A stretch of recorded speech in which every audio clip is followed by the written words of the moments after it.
Hello everyone, कैसे हैं आप सभी लोग।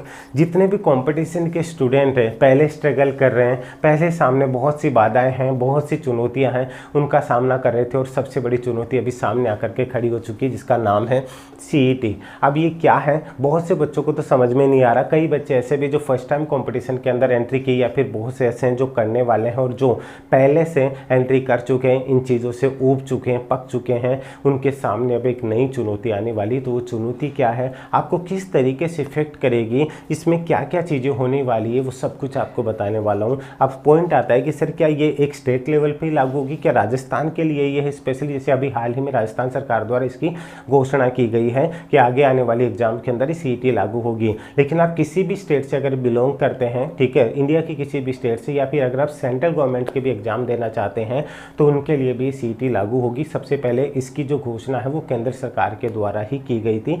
जब नई शिक्षा नीति आई थी उसके जस्ट बाद में इसको लेकर के ये पूरी की पूरी बातें चली थी।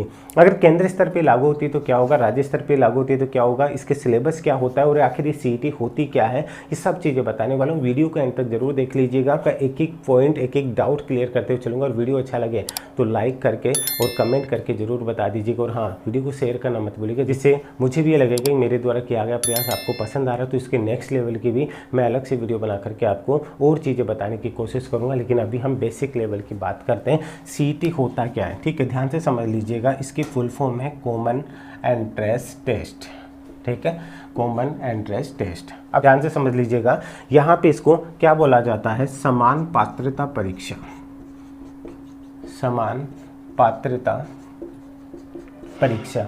अब समान पात्रता परीक्षा का मतलब क्या होता है, जैसे आपने देखा होगा कि आप किसी चीज़ के लिए, जैसे आपको डॉक्टर बनना है या किसी मेडिकल डिपार्टमेंट में जाना है तो आपको नीट की एग्ज़ाम देनी होती है, ठीक है। इसी प्रकार से आप अलग अलग लेवल के अलग अलग एग्जाम देते हैं। एमबीए करना है तो आपको केट की एग्ज़ाम देनी होती है, आपको एलएलबी करनी होती है तो आपको क्लेट की एग्ज़ाम देनी होती है। ठीक उसी प्रकार से अगर आपको कॉम्पिटिशन करना है, ध्यान से समझ लीजिएगा, आपको कॉम्पिटिशन एग्जाम देनी है तो आपको ये कॉमन एंट्रेंस टेस्ट यानी कि समान पात्रता परीक्षा देनी होगी। इसको आसान भाषा में समझते हैं कि आखिर ये होती क्या है। तो आसान भाषा में समझ लीजिए कि एक तरीके से प्रीलिम्स एग्जाम है। जैसे नॉर्मल आप एलडीसी लेवल की भी एग्जाम देते तो उसमें 2 एग्जाम कर देते तो आप लड़ते थे, नहीं सर ये तो यहाँ पे एक नॉर्मल लेवल की सेकंड ग्रेड की जॉब है, थर्ड ग्रेड की कोई जॉब है, फोर्थ ग्रेड की कोई जॉब है, तो उसके अंदर भी क्या एंट्रेंस टेस्ट लिया जा सकता है। ऐसा ये चीज़ें क्यों की जा रही है, ये सारे सवाल बनते हैं। देखिए मैं बता दूँ आपको कि कॉम्पिटिशन धीरे धीरे बढ़ता जा रहा है। अगर किसी भी चीज़ की अगर 500 कैंडिडेट के लिए वैकेंसी निकलती है तो उसके अंदर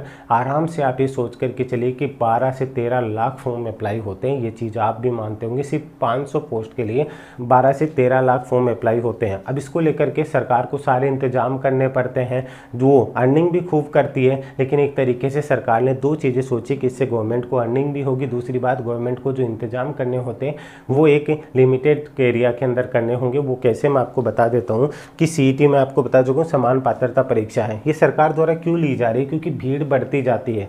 जैसे मैं सेंट्रल गवर्नमेंट की बात करूँ, सेंट्रल गवर्नमेंट के अंदर बैंकिंग लेवल की एग्जाम निकलती है, एसएससी निकलती है, रेलवे निकलती है, ठीक है। इनके लिए जो जैसे बैंक है अलग से अपने प्रीलिम्स एग्जाम लेता है, उसके बाद में मेंस एग्जाम देता है। एसएससी अलग से प्री एग्जाम लेता है, फिर मेंस एग्जाम देता है। रेलवे में भी आजकल यही हो रहा है। तो इन तीनों कैटेगरी की, जैसे कि मैं बात करूँ, तीनों कैटेगरी की एक ही अगर कॉमन एग्जाम लग जाए, ये कब लगेगी ये भी मैं आपको बताऊंगा। एक कॉमन एग्जाम लग जाती है तो वो कॉमन एग्जाम लगने के बाद जिसे सीईटी बोला जाता है, इसमें से एक मिनिमम पास मार्किंग रख दी जाएगी। जैसे इसमें कम से कम 50% होगी आपकी, तो आपको इसके लिए पात्र घोषित किया जाएगा और 1 साल तक आप इसके लिए पात्र होंगे, 2 साल तक पात्र होंगे। वो सब कुछ आपको जब पूरे रूल्स रेगुलेशन आएंगे तो अभी मान के चलिए कि 1 साल तक आप इसके लिए पात्र होंगे जब आपका रिजल्ट आए उसके बाद से। तो यहाँ पे अगर आपका एक मिनिमम स्कोर में 50%, तो इसी पे आपको एक अंदाजा बताऊँ, 50% रख दिया, फिर 60% रख दिया, उससे कम रख दिया, वो रखा जा सकता है। उसके बाद अगर आप ये एग्जाम क्वालिफाई किए हुए हैं तो ही आप उस वैकेंसी के लिए, कोई भी वैकेंसी आने वाली, जैसे एसएससी की वैकेंसी, एमटीएस आने वाली, सीएचएसएल आने वाली है, सीजीएल आने वाली है, उसके लिए आप अप्लाई कर सकते हैं। अगर आप सीईटी पास आउट हैं तो ही अप्लाई कर सकते हैं। ठीक उसी तरीके से यहाँ पे अब पॉइंट आता है कि सर ये एग्जाम अगर हम एक बार नहीं दे पाए तो क्या करेंगे। सेंट्रल लेवल से जो घोषणा हुई थी ध्यान से समझ लीजिएगा, सेंट्रल गवर्नमेंट जो घोषणा हुई थी तो ये साल में 2 बार सीईटी कंडक्ट करवाई जाएगी। ध्यान से समझ लीजिएगा, सीईटी साल में 2 बार कंडक्ट करवाई जाएगी, ये सेंट्रल गवर्नमेंट की तरफ से। अब स्टेट इसको कैसे लागू करता है उन पर डिपेंड करता है। अभी हाल ही में राजस्थान सरकार के द्वारा इसकी घोषणा की गई है।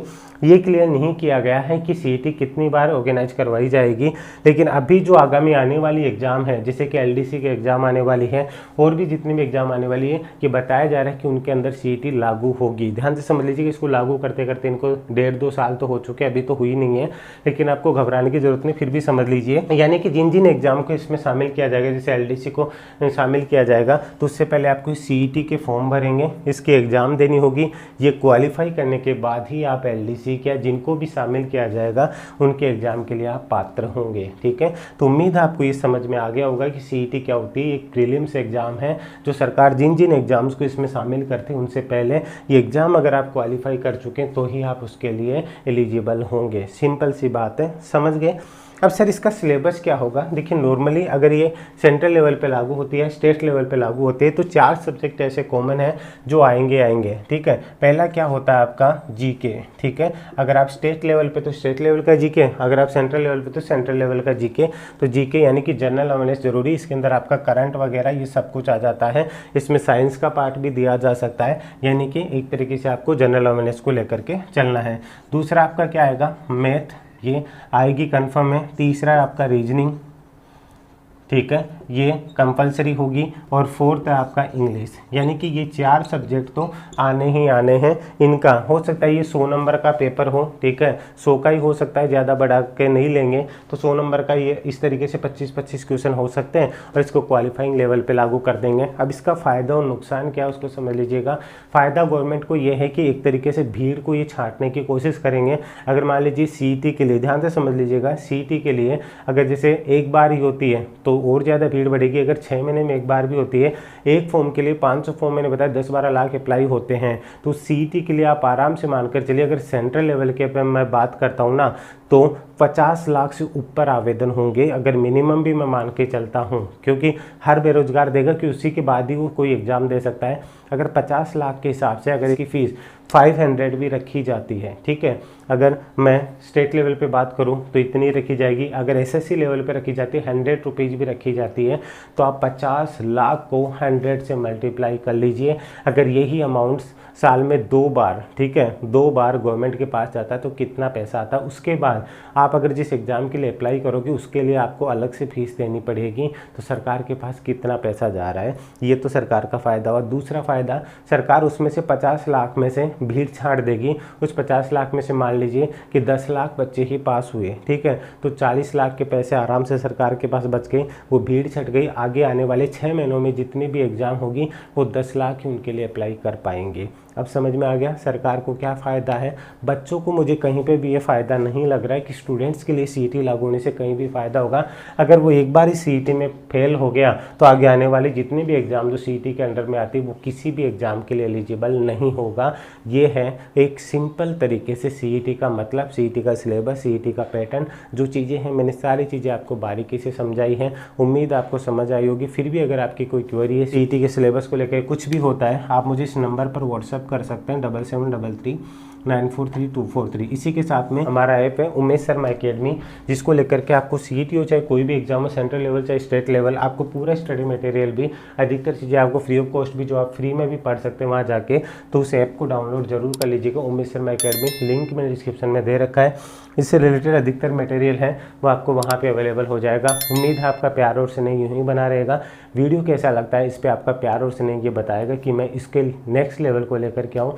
जैसे आपको इसको लेकर के कैसे क्या पढ़ना है, कैसे तैयारी करनी है, वो सब चीज़ें बताऊँगा। इसके लिए अपना प्यार और स्नेह यूँ ही बनाए रखिएगा। अभी के लिए इजाज़त दीजिए। जय हिंद, जय भारत, धन्यवाद।